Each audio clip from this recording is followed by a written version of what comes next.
दोस्तों, big bang theory के बारे में तो आपने सुना ही होगा, और अगर नहीं सुना तो कोई बात नहीं, वीडियो में इन तक बने रहें, आपको सब समझ आ जाएगा।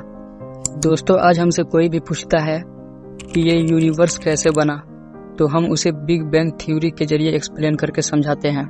लेकिन क्या आपको पता है कि इस थ्योरी की खोज किसने की थी? ये बिग बैंग थ्योरी कैसे बना?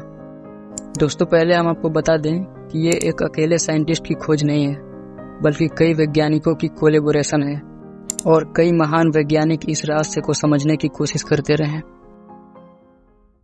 तो चलिए हम आपको ले चलते हैं उस सफर पर जिसने बिग बैंग थ्योरी की शुरुआत की।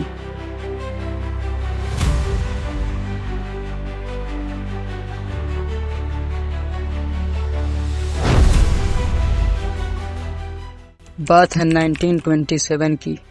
बेल्जियम के एक प्रीस्ट और साइंटिस्ट जिनका नाम था जॉर्ज लेमेट्री, उन्होंने एक ऐसी बात कही जो उस समय के वैज्ञानिकों को बिल्कुल ही चौंका दिया, क्योंकि इससे पहले कभी किसी साइंटिस्ट ने ये नहीं कहा था। उन्होंने कहा कि इस यूनिवर्स की शुरुआत एक प्रिमेबल एटम से हुई, जिसमें एक ब्लास्ट हुआ और उस ब्लास्ट के साथ ये एटम फैल गया, जिससे पूरा यूनिवर्स बना, प्लैनेट्स, सन्स, गैलेक्सीज, स्टार्स वगैरह वगैरह। दोस्तों, जॉर्ज लेमेट्री ने ये कह तो दिया था, लेकिन उस टाइम इस थ्योरी को साबित करने के लिए लेमेट्री के पास कोई पक्का सबूत नहीं था जिसके जरिए वो दुनिया को ये थ्योरी प्रूफ कर सके। लेकिन बस 2 साल बाद एक और साइंटिस्ट एडविन हबल ने एक खोज की। दोस्तों, पहले हम आपको बता दें कि ये वही साइंटिस्ट हैं जिनके नाम के ऊपर वो हबल स्पेस टेलीस्कोप है। तो 1929 में उन्होंने टेलीस्कोप के जरिए ऑब्जर्व किया कि ये जो गैलेक्सीज, स्टार्स वगैरह सारे ऑब्जेक्ट्स हैं, ये मूव कर रहे हैं और एक दूसरे से दूर जा रहे हैं। तो उन्होंने कहा कि अगर ये ऑब्जेक्ट्स एक दूसरे से दूर जा रहे हैं तो कोई एक वक्त ऐसा जरूर होगा जब ये एक ही जगह पे जमा होंगे।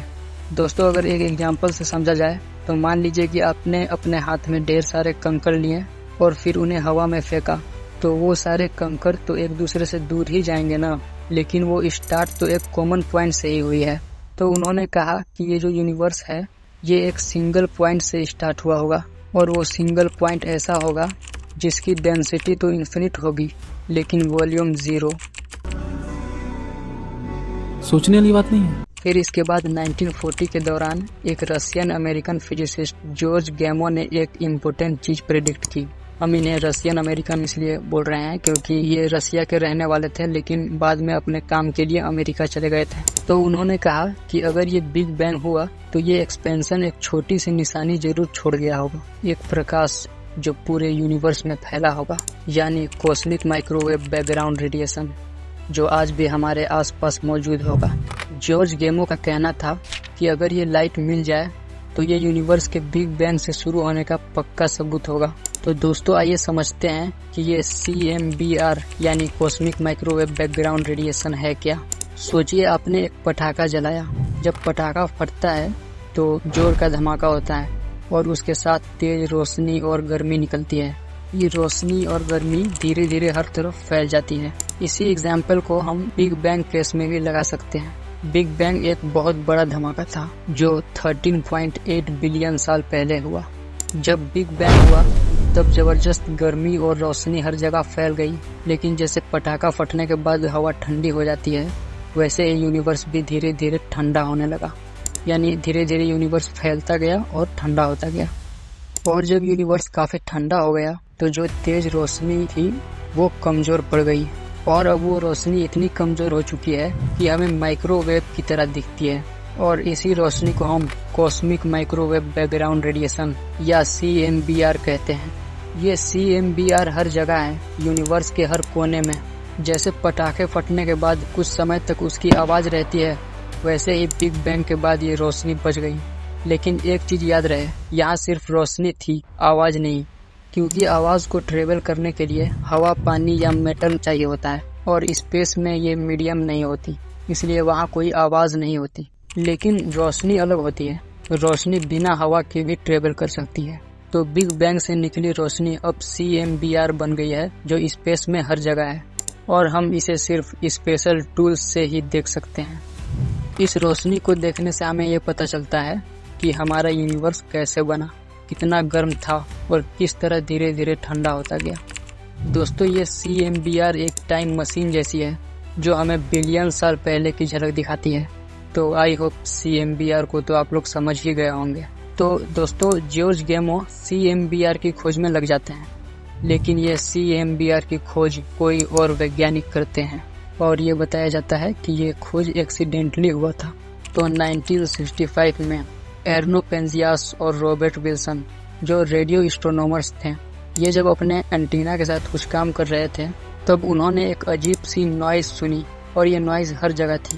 वो एंटीना को कहीं भी पॉइंट कर लेते, उन्हें वो नॉइज़ हर जगह सुनाई दे रही थी। पहले तो उन्हें समझ नहीं आ रहा था कि ये है क्या।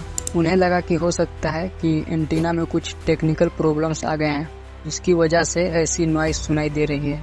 तो फिर वो अपने एंटीना की सर्विसिंग भी करते हैं, लेकिन फिर भी इस नॉइज़ का सुनाई देना ख़त्म नहीं होता। और फिर इस नॉइज़ को समझने के लिए वो रिसर्च में लग जाते हैं और फिर एंड में पता चलता है कि ये नॉइज़ और कुछ नहीं बल्कि वही कॉस्मिक माइक्रोवेव बैकग्राउंड रेडिएशन थी जो जॉर्ज गैमो ने प्रेडिक्ट किया था। और फिर 1978 में इन दोनों को नोबेल प्राइज़ दिया जाता है इसके ऊपर। और फिर 1989 से लेकर 4 सालों तक के लिए अमेरिका ने एक स्पेस शटल लॉन्च किया ताकि फिजिकली स्पेस के अंदर ये ऑब्जर्व किया जाए कि ये बिग बैंग हुई थी।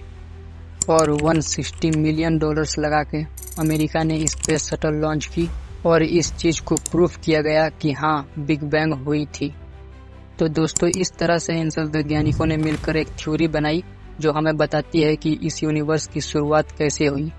लेकिन दोस्तों, यहाँ पे एक सवाल उठता है कि अगर ये यूनिवर्स एक बहुत छोटी डेंस सिंगुलैरिटी से शुरू हुआ तो वो सिंगुलैरिटी कैसे बना। दोस्तों, अगर देखा जाए तो इस बात का प्रूफ साइंस के पास भी नहीं कि बिग बैंग एक सिंगुलैरिटी से ही हुआ था। वो तो बस ऐसे समझाने के लिए कह देते हैं। और साइंस हमें यूनिवर्स के अंदर के फिजिकल फेनोमेनास को एक्सप्लेन करता है। इस यूनिवर्स से पहले क्या था और कहाँ एग्जिस्ट करता था, ये बात आज तक रहस्य है। लेकिन दोस्तों, ज़्यादातर रिलीजियस लोगों का यह मानना होता है कि क्रिएशन एक्स निहिलो हुआ। ये एक लैटिन वाक्य है जिसका मतलब होता है क्रिएशन फ्रॉम नथिंग, यानी बिना किसी प्री एग्जिस्टिंग मटेरियल के कुछ बन जाना। तो रिलीजियस लोगों का मानना होता है कि इस यूनिवर्स को गॉड ने बनाया बिना किसी एग्जिस्टिंग मटेरियल से। और दोस्तों, मैं भी एक रिलीजियस हूँ और मेरा भी मानना है कि इस यूनिवर्स को बनाने वाला गॉड ही है और गॉड को कुछ बनाने के लिए किसी मटेरियल की ज़रूरत नहीं होती क्योंकि वो क्रिएटर है, वो हर चीज़ बनाने वाला है। तो दोस्तों, आप भी अपनी अपनी ओपिनियन कमेंट में बताएं और अगर इस वीडियो में मैंने कोई गलती की हो तो वो भी बताएं। और अगर ये वीडियो आपको इन्फॉर्मेटिव लगी हो तो वीडियो को लाइक करें, चैनल को सब्सक्राइब करें। तो मिलते हैं अगले वीडियो में। Thanks for watching.